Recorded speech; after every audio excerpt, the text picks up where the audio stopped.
आज का बाइबल का वचन इज़ीकेल का ग्रंथ अध्याय 47 वचन 1 से 9 और 12। और आज का सुसमाचार सन यूहन्ना के अनुसार अध्याय 5 वचन 1 से 3 और 5 से 16। इज़ीकेल का ग्रंथ अध्याय 47 वचन 1 से 9 और 12। वह मुझे मंदिर के द्वार पर वापस ले आया। वहाँ मैंने देखा कि मंदिर की देहली के नीचे से पूर्व की ओर जल निकल कर बह रहा है, क्योंकि मंदिर का मुख पूर्व की ओर था। जल वेदी की दक्षिण में मंदिर के दक्षिण पार्श्व के नीचे से बह रहा था। वो मुझे उत्तरी फाटक से बाहर बाहर घुमाकर पूर्व की बाह्य फाटक तक ले गया। वहां मैंने देखा कि जल दक्षिण पार्श्व से टपक रहा है।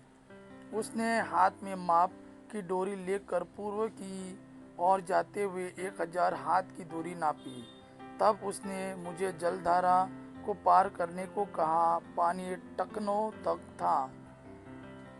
उसने फिर 1000 हाथ नाप कर मुझसे जलधारा को पार करने को कहा। पानी घुटनों तक था। उसने फिर 1000 हाथ नाप कर मुझसे जलधारा को पार करने को कहा। पानी कमर तक था। उसने फिर 1000 हाथ की दूरी नापी। अब मैं उस जलधारा को पार नहीं कर सकता था।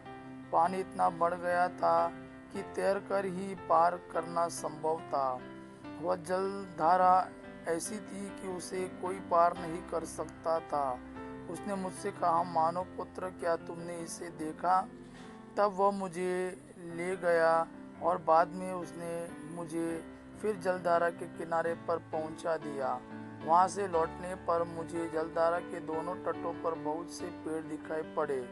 उसने मुझसे कहा, यह जल पूर्व की और बहकर अराबा घाटी तक पहुंचता और समुद्र में गिरता है। यह उस समुद्र के खारे पानी को मीठा बना देता है। यह नदी जहाँ कहीं गुजरती है, वहाँ पृथ्वी पर विचरने वाले प्राणियों को जीवन प्रदान करती है। वहाँ बहुत सी मछलियाँ पाई जाएगी, क्योंकि वह धारा समुद्र का पानी मीठा कर देती है और जहाँ कहीं भी पहुँचती है जीवन प्रदान करती है। नदी के दोनों तटों पर हर प्रकार के फलदार पेड़ उगेंगे। उनके पत्ते नहीं मुरझाएंगे और उन पर कभी फलों की कमी नहीं होगी। वे हर महीने नए फल उत्पन्न करेंगे, क्योंकि उनका जल मंदिर से आता है। उनके फल भोजन और उनके पत्ते दवा के काम आएंगे। आज का सुसमाचार सन यूहन्ना के अनुसार अध्याय 5 वचन 1 से 3 और 5 से 16। इसके कुछ समय बाद ईसाई यहूदियों के किसी पर्व की अवसर पर यरूशलेम गए। यरूशलेम में भेड़ फाटक के पास एक कुंड है, जो इब्रानी भाषा में बेतसैदा कहलाता है।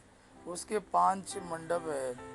उनमें बहुत से रोगी, अंधे, लंगड़े और अर्धांग रोगी पड़े हुए थे। वे पानी के लहराने की राह देख रहे थे। वहाँ एक मनुष्य था जो 38 वर्षों से बीमार था। ईसा ने उसे पड़ा हुआ देखा और यह जानकर कि वह बहुत समय से इसी तरह पड़ा हुआ है, उससे कहा, क्या तुम अच्छा हो जाना चाहते हो? रोगी ने उत्तर दिया, महोदय, मेरा कोई नहीं है जो पानी के लहराते ही मुझे कुंड में उतार दे। मेरे पहुंचने से पहले ही उसमें कोई और उतर जा पड़ता है।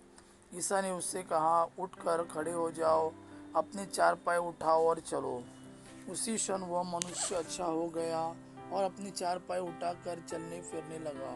वह विश्राम का दिन था, इसलिए यहूदियों ने उससे, जो अच्छा हो गया था, कहा, आज विश्राम का दिन है, चारपाई उठाना तुम्हारे लिए उचित नहीं है। उसने उत्तर दिया, जिसने मुझे अच्छा किया उसी ने मुझसे कहा, अपनी चारपाई उठाओ और चलो।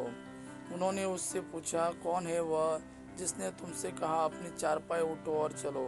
चंगा किया हुआ मनुष्य नहीं जानता था कि वह कौन है, क्योंकि उस जगह बहुत भीड़ थी और ईसा वहां से निकल गए थे। बाद में मंदिर में मिलने पर ईसा ने उससे कहा, देखो, तुम चंगे हो गए हो, फिर पाप नहीं करो, कहीं ऐसा न हो कि तुम पर और भी भारी संकट आ पड़े। उस मनुष्य ने जाकर यहूदियों को बताया कि जिन्होंने मुझे चंगा किया है वह ईसा है।